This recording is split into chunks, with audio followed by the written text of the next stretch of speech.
Assalomu alaykum hurmatli dehqonlar. Takroriy ekin uchun, tuzlama uchun qanaqa bodring eksam bo'ladi deb ikkilanib, qaysi bodringni tanlashni bilmay yurgan dehqonlarimiz uchun bu Real kompaniyani Ardik degani va Izrail davlatiniki hosildorligi o'ta yuqori, sifatlari ham, kачествоsi ham o'ta zo'r hosilini teplishni ancha-muncha gibrid bodringlar bilan tortishaveradi hosil bo'yicha.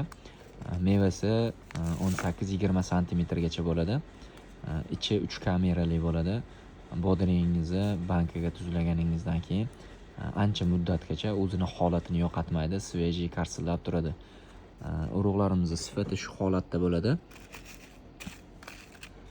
Original pachka, kichkina pachkada bo'ladi.